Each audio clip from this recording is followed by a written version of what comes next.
proposé hier entre deux bulles de parler de l'atelier accélérateur de projet. Donc concrètement, en fait, ce qu'on a fait, c'est réfléchir et parler ensemble, tout simplement, mais dans un cadre propice.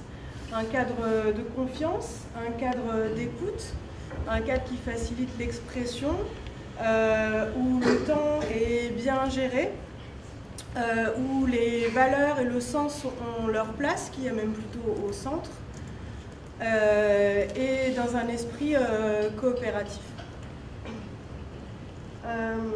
Et aussi en s'enrichissant vraiment de la diversité des personnes qui sont là. Donc en faisant de la diversité une richesse et pas une barrière. Donc pour faire ça, on a utilisé différents outils d'animation.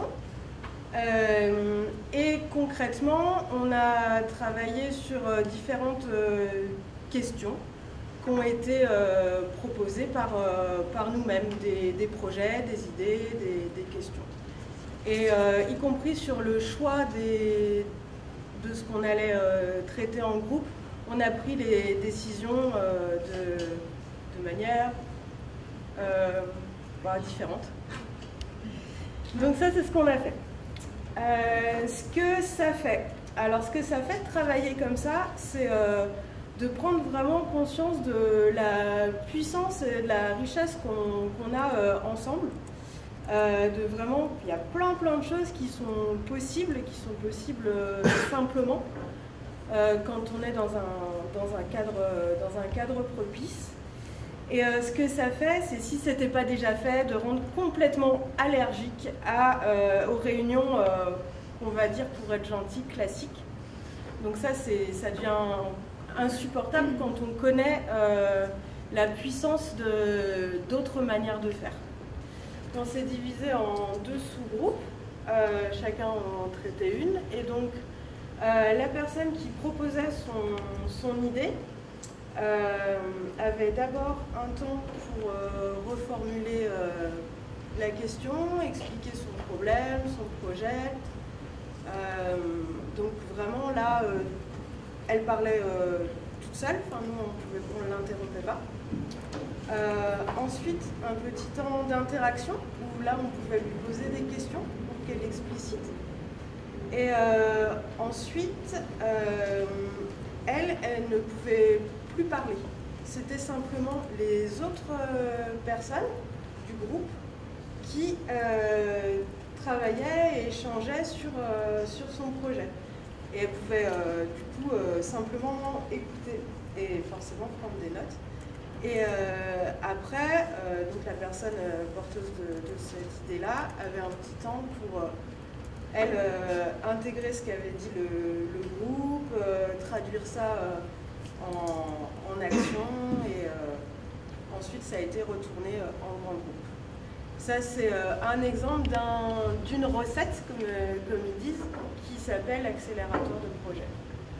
Et donc c'est perturbant parce qu'on n'a pas l'habitude d'interagir comme ça, enfin, de des fois se taire, des fois justement pouvoir parler.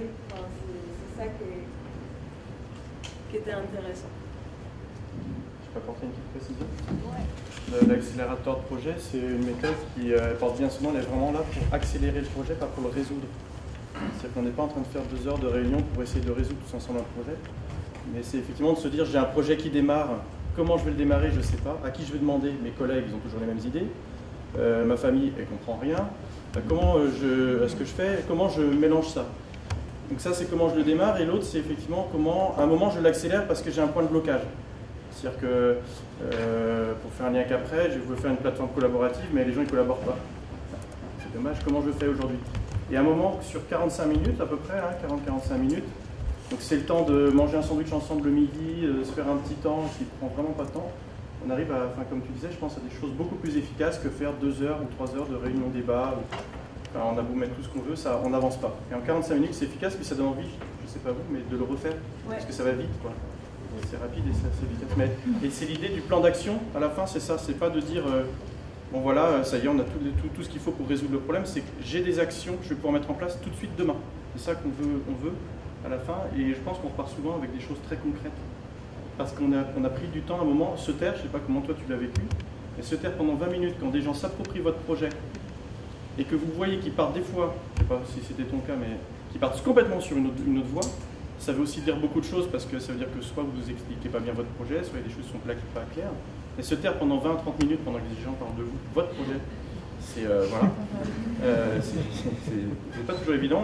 Nous on l'a déjà testé dans des amphis avec 80-100 personnes, donc les personnes s'exposent devant 80-100 personnes. Et les personnes disent mais ce projet, il y a des trucs c'est foireux, il y a des choses cachées, il faut être un peu costaud. C'est ça que le temps un peu d'expression des émotions à la fin il est aussi important parce que on peut exprimer des choses un peu fortes. Et j'aimais bien les deux termes que tu disais de confiance et de bienveillance dans le groupe parce que normalement ce qui s'est passé dans le groupe reste dans le groupe, quoi. Et on voit que les petits groupes d'accélérateurs de projets, je ne sais pas si ce sera votre cas, souvent les gens ils se rappellent les uns les autres et ils l'organisent entre eux. C'est-à-dire qu'ils pourraient le refaire avec d'autres qui ont fait la même méthode, mais ils n'étaient pas dans le groupe. Donc ils n'ont pas partagé des choses très fortes, humainement parlant. C'est quoi le partage des émotions à la fin, on demande un peu de sortir un peu comment tu as vécu les choses, parce que pendant 20 minutes, les gens ont des fois... alors l'animateur de la réunion, il est là pour dire un peu de bienveillance, quoi, hein, doucement. Et on est là pour apporter des solutions, pas pour tout démonter. Mais il faut un temps de...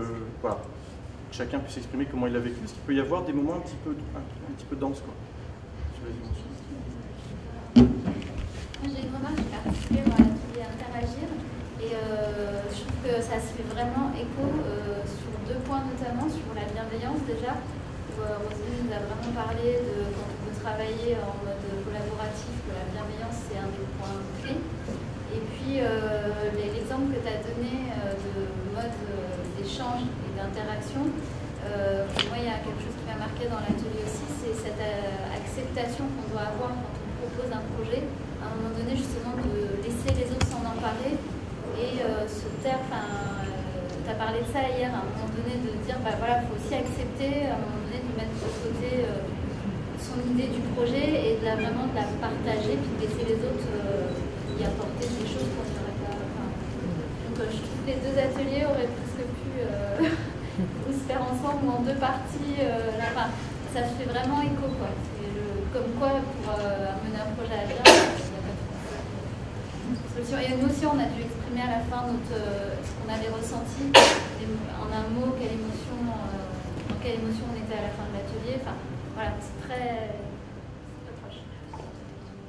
Là, ce qui était vachement bien, c'est qu'on avait un format très fixe dans l'accélérateur de projet, où c'est reproductible à l'identique, avec énormément de gens différents, et où vraiment on pourrait le faire avec des amis qui n'ont pas du tout le métier de notre projet, ça marcherait quand même.